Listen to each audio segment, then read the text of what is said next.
Okay, so I'm Rosalind Brain McCann, and excited to share with you what I feel like is Roz revealed in this sustainable living presentation. So I'm going to share aspects of my personal life, my work life, and then also social life and community life as it relates to sustainable living. And as many of you who are engaged in this field know, it does start to permeate all aspects of your life. And I truly feel sustainability is an ethic to live by as opposed to a rigid set of rules. So the odd time we might drive to work or engage in something that we feel slightly guilty about, but as long as that ethic is constantly there, where we are keeping in mind our improving our societal systems, our natural environment, then that to me is number one. So let's dive into some of these details. But first, I have a question for those of you on the call. As Nestle members, what does sustainable living mean to you? What comes to mind first when you hear that?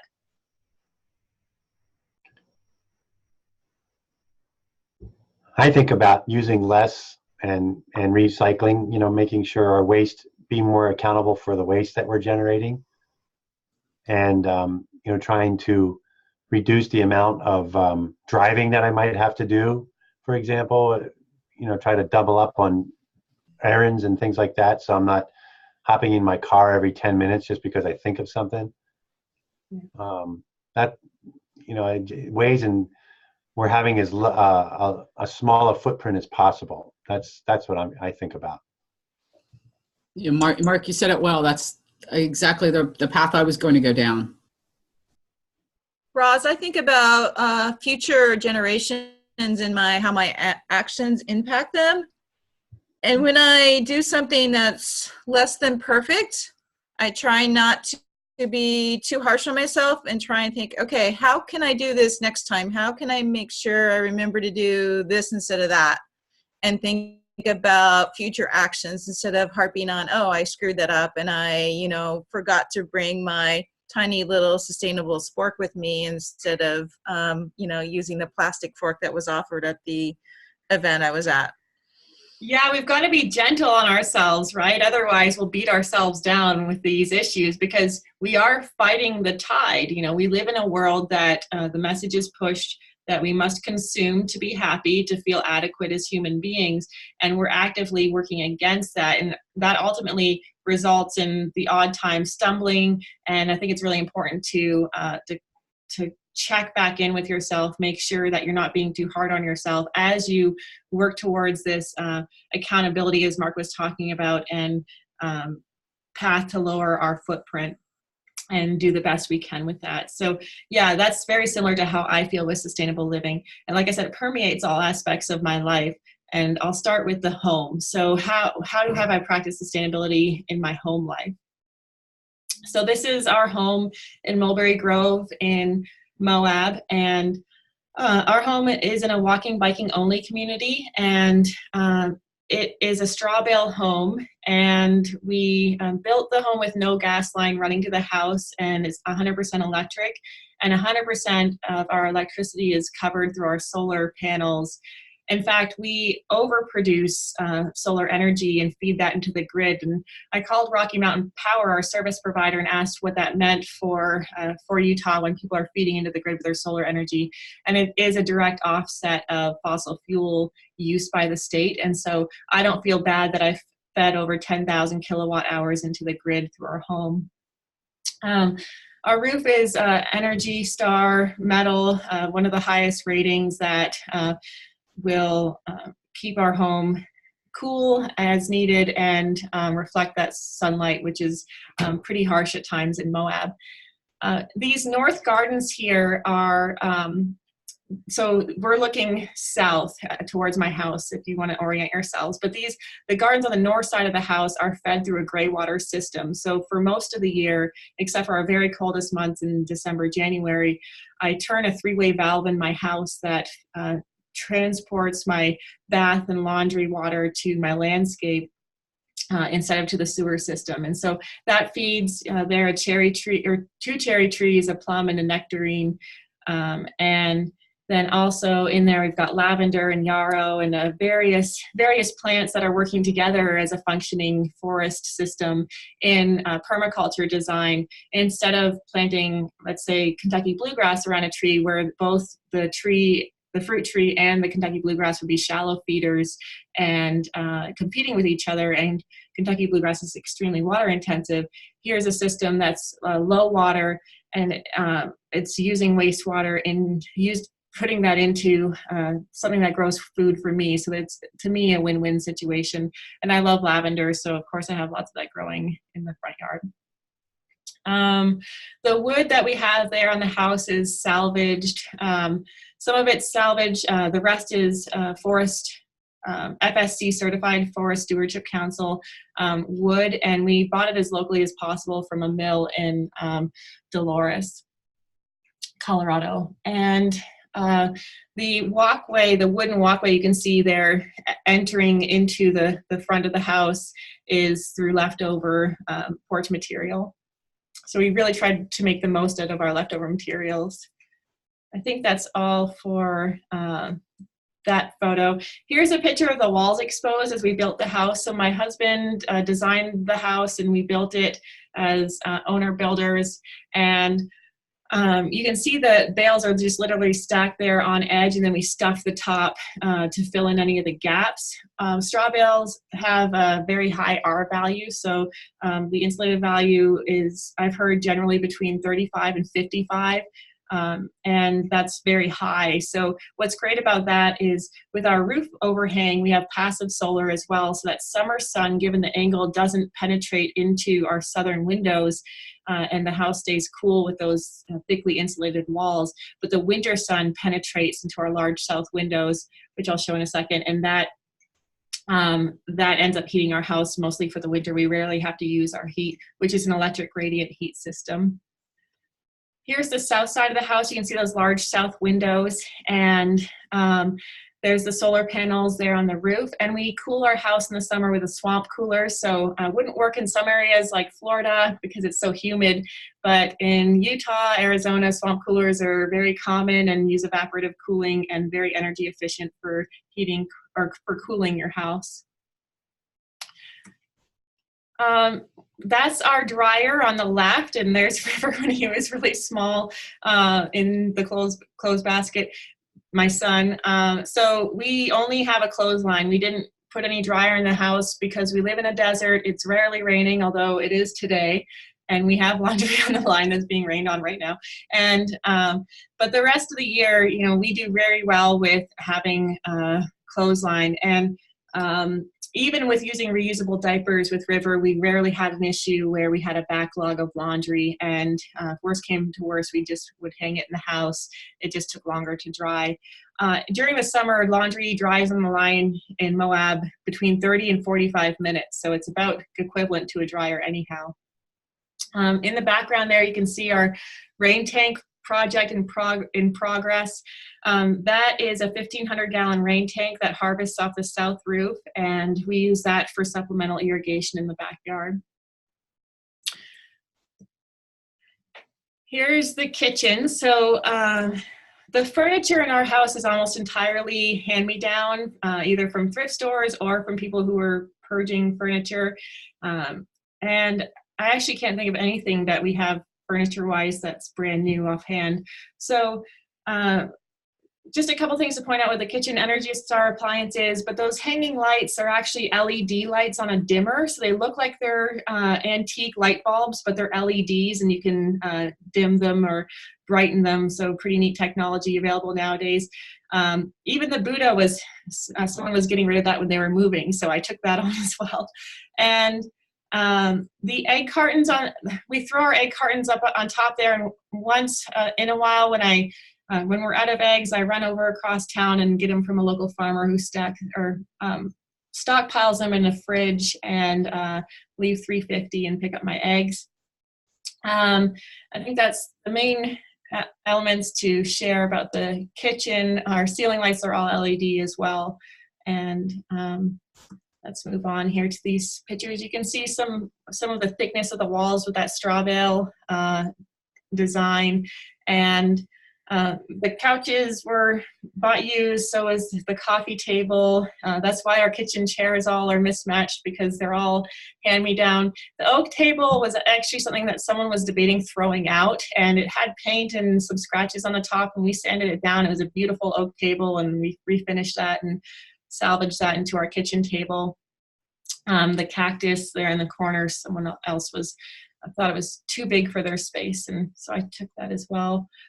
You can see our earthen floor there as well. So what's really fun about building an earthen floor is you literally haul in load after load of dirt into your house, and it goes against everything you were yelled at as a child. And it just feels like this amazing release to bring all this dirt in your house and stomp on it to make your floor.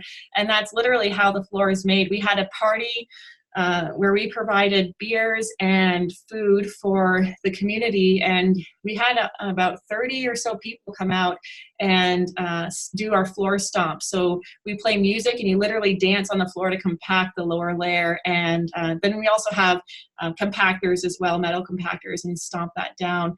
And then on top of that, you just, with trowels, do the fine finish work. And so that's what only a couple people do, my husband and his brother, who were the main builders on our house. But yeah, a lot of social elements. In fact, the exterior plaster, we also did the same thing, where we provided beverages and a barbecue and had the community come out to help us do the exterior base coat of the plaster. And we plastered the entire base coat in a day because we had so much help. Hey, Roz, it looks like behind your couch that you have are those tiles, or is it just scored? Yeah, those are tiles that I got from a clearance up in Salt Lake, and they have been cut at an angle there. So it's kind of hard to see from that photo, but. And did you seal the dirt floor with something? It's sealed with linseed oil, and so a flax-based oil. Yeah. We actually had to move in because we ran out of time and money, like most homeowners building. And so the floor needs a very thin now finish, and then a strong oil base to seal it. We're probably going to use what's called heritage oil for that, and that will fully seal in the floor. Because right now we did oil it, but not enough oil went down in the time frame we had to move in. And every time we spill water or something, it leaves a stain. You can see that in that picture on the right of the living room floor. It is really beautiful, though. Yeah. Thank you. Yeah, it's still need to finish the floor, but other than that, it's coming together pretty well. There's another picture of the living room without the furniture when we just finished. You can see the curve of the tile there in the bottom corner. And then that pillar was salvaged. It was a tree that was burnt down in Fruta that we salvaged and brought over and peeled all the bark off and oiled it. And it ended up working really well for this space. And then out the south window, our property is actually pretty small, but that orchard in the background is permanently preserved in a conservation easement through our homeowners association in organic agriculture. So those are all peach trees there, and then you can see the Moab rim in the background. Here's the upstairs bamboo flooring, and that's the base coat of the plaster on the walls. And this is an inductive stove that's in our kitchen, so that uses magnetic heat. It's very energy efficient electric stove. As a foodie, really, the gas line was really difficult for me because I wanted to have a gas stove. This was my compromise, where an inductive stove is highly efficient. You can target your heat really well without having to run a gas line. This is how we got the plaster for our upstairs of our house. So this is a green layer of clay that is along 191 as you drive north out of Moab. And so we went out beside the highway and harvested clay and plastered that on our walls. And so there's the clay being applied to our walls. And that was our finished color for upstairs. So there you can see the bamboo floors and the clay, and the carpets were all from a lady who was moving out of Moab and getting rid of those. Okay, so that's a quick overview of the house, and just for time's sake, I want to make sure I cover most of these aspects. So as all of you know, I have a son named River. He just turned 2, and sustainability definitely has been on my mind with having him, especially given our projected climate change impacts. And I think about this a lot now, especially with River. And so River comes with me to many events. This is him at a farm dinner, and really want to expose him to our local farmers and local food and enjoy healthy local food. And so he eats a lot of healthy food. And last night he had eggplant with his dinner as an example, and lots of garlic. These are the La Salle Mountains. So River comes on many hikes with me when I'm out for the weekends, and he loves coming along and playing. And now he's at a stage where he likes hiking on his own, so I hike a lot slower than I used to, but it's really fun. The La Salles are just beautiful if you're ever in Moab. Use reusable diapers when River, he's potty trained now, but before then, all reusable, and just hung them all on the line. The odd time you do have to do a base wash that gets rid of the funk, just like with towels, you know, they'll get funky over time. You'll want to do a wash with, we use these little tablets that get rid of the bacteria that's creating the smell. And then those are our reusable wipes. And I create a spray with just a base of emulsified coconut oil, essential oil, and water. And when he had pee with his diaper, I would just spray him and wipe with one of those reusable wipes. And then that crib and chair there were both given to me by moms who no longer wanted them. And so I got lucky with those as well. This was also from, we have a page called Moab Kids Classifieds in Moab on Facebook, and someone was getting rid of this, so I went, I think it was $20 or something, maybe it was less than that. Here's an example of River's lunch when he was still using a bottle. So I used a mason jar bottle, and those are really great. You can use a mason jar lid with just a rubber top, and then it has a protector. And River dropped that from his high chair more than once on our tile floor, and it did not break. So somehow that rubber coating did magic for those mason jars. And lots of snacks in mason jars that we could reuse and reduce our packaging. And then also with sustainability as a mother, this is embarrassing, but I shared my calendar from this week. So you can see that here. So I schedule in now on my weekly calendar every Tuesday. If I tell you, if you want to meet with me on Tuesday morning, I tell you I can't, now you'll know why. Because I schedule in a yoga class, and for me that's been extremely important, because if I didn't have it on my work schedule, it never happened, and I was feeling really off balance. So another part of sustainability as a mother is what Patricia talked about at the beginning, is being gentle on ourselves, you know, and I think that this part of the presentation ties in with that. So in the mornings, I try to do 10 minutes of meditation before I head to work. And Tuesday, I have my yoga morning. And outside of that, when I head home from work, recently, I've actually been turning my phone off before I bike home. And that's been really a positive. So the few hours I do have with my son, I'm not checking my phone or emailing or anything like that. Did you say 10 minutes of meditation or medication? Meditation. And I should probably do longer, but that's what I've got, 10 minutes. 10 minutes is good. Thanks. And then, so sustainability at work, I'm sure a few things I'm going to leave out here, but just a quick overview of some things. Here's my general mode of transit when I have to drop River off at the Montessori school where he goes most mornings.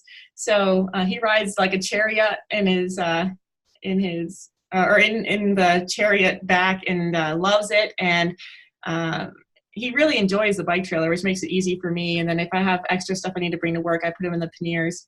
And the bike is actually a good size for Dan too. He just raises the seat, so depending on who's dropping him off, either one of us can use this setup. And then here's a picture in the spring of the permaculture gardens at USU Moab. So these are the north gardens. We have south ones as well, and then in the middle of the parking lot. But this takes roof runoff in those rocky swales, and the swales are at a 2% grade.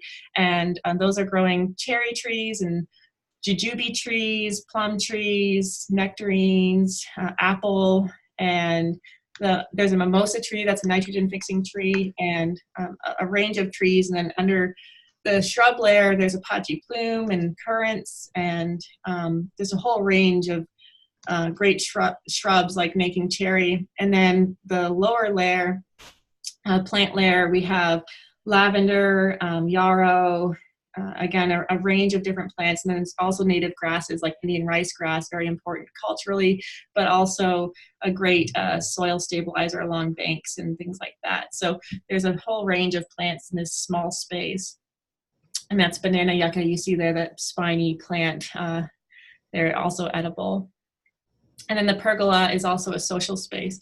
Let me just show you a quick video from our rain last week of the garden.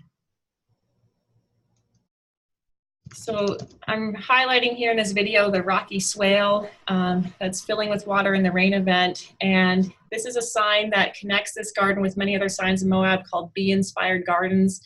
They promote the purpose of pollinator health, water conservation, and perennial edible food and forage systems.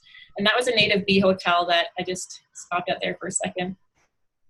And then more of the swale, it's filled with water, and really reaching out to those trees. So getting at some of the root layer of the trees that are planted alongside the swale. There's the mimosa tree in its full glory. It's gotten a lot bigger over the summer. And then there's the pergola with grapes growing up it. And what's great about that pergola, and I think, yeah, so the pergola, it goes over this picnic table. The table is, I got a grant to build that with salvaged wood and bike parts. Local artists built that here in town. And the pergola serves as a cover, shade cover for that picnic table, but the grapes that grow up it provide shade in the summer and then sun in the winter. And they're slowly getting there where they're going to be a good shade cover. And what I love about this is there's actually a sizable homeless population that comes through this site. It's located near Pack Creek. There's a liquor store on one side. There's a grocery store right near that. And we get a lot of traffic coming through here. And I've encouraged, as I've seen homeless people and other community members as well coming through the garden, I encourage them to harvest from the garden. And I've seen them pull grapes and nectarines and everything. And I just love seeing that. Here's those middle shade islands that are taking in water through curb cuts and indented basins. And those are on no supplemental water, and neither is the north and south garden.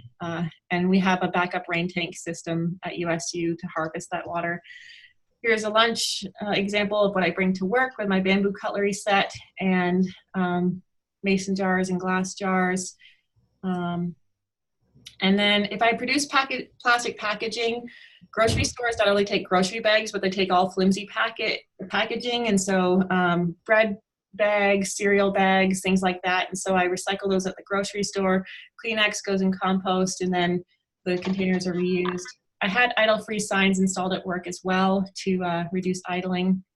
And I don't even have a trash bin in my office because I don't produce trash at work, or rarely produce trash at work. And so I only have a recycling bin to really encourage that. And once in a while, when I do have trash, I have to walk it out to another area. Okay, so the last short part of the presentation, I know I only have a few minutes left, sustainability and socializing. So there's a few things that I do for the social life that I have. I get accused sometimes by my husband that I can't stop talking about sustainability. I think he's right, because when I looked at my social, what I prefer to do for a social life, it all does relate to the cause. So I love the idea of a skills trade where we get people together and let's say you pretend the financial system crashes, and like on the back of a bathroom where you have those tabs where you pull phone numbers off, you would have to create something like that, but with a skill that you have that you could offer that other people would want. And then you walk around and barter with each other and trade your skills. So we aren't having any money exchange, but instead, hey, I'll teach you about worm composting if you can help me plaster my rain tank. And then clothing swaps, there's something else that I love. Our city hosts quarterly clothing swaps, but also I have friends and I also host clothing swaps where we come together. Usually I host it as a ladies only party, so the women can feel free to just change in the living room. And we usually provide cocktails or something at those, and it's a really fun way to get together and catch up and exchange. And someone's used clothing is my new clothing. So We do those in Bisbee quite a bit.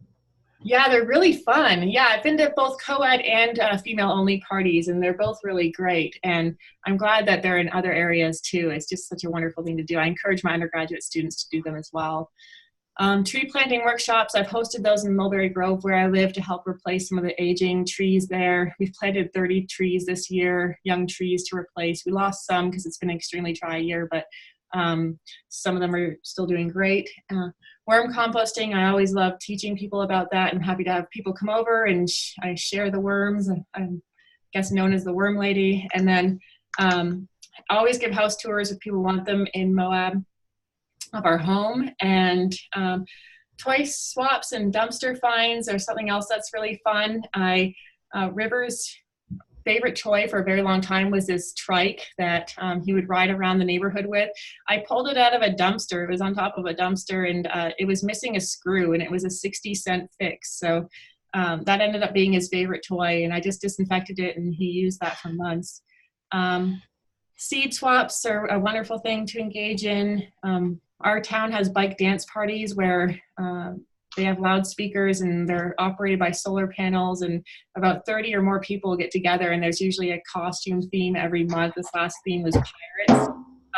And they bike around town and stop and dance at different locations, usually end up by the Colorado River. And then garden tours. So I host those for the community, often of those bee-inspired gardens. The last three things that I want to share with you on all about policy. I'm not a political person. It's probably my least comfort area. But as you're passionate about these issues, you do come into some policy issues. And I found them all to be very positive experiences, actually, in the end. The first, this isn't directly policy, but when we built our straw bale home, we were told we couldn't get a bank loan through Zion's Bank. And I thought that was really silly that they weren't going to offer a loan on that. And so I did the research and found out we could get a loan through Zion's. We just had to term it as post and beam with cellulose insulation, which is very true, but it means the exact same thing as our building with post and beam with straw bale insulation. So I just couldn't use the word straw bale. And I tell everyone that now, if they're told they can't get a loan through Zion's, they can just call it post and beam with cellulose insulation. So our house has the first legal residential gray water home in the state of Utah. And I think the code's really restrictive. So ours was approved as a pilot revision of our state code for gray water. And so I'm on a team now revising that code, and the updated code I'm told is coming out in December.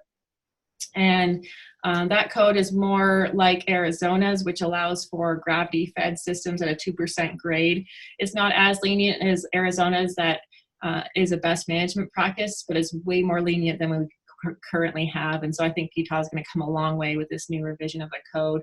And that was definitely pushing some limits where our building inspector was like, I'm not sure I want to approve this home with this 3-way valve that's taking the water outside, et cetera. So we had to have the health inspector, who thankfully was a friend of mine, the building inspector, come together and explain to them the benefits of the system, speak their language, and then they were on board to approve this as a pilot for the state.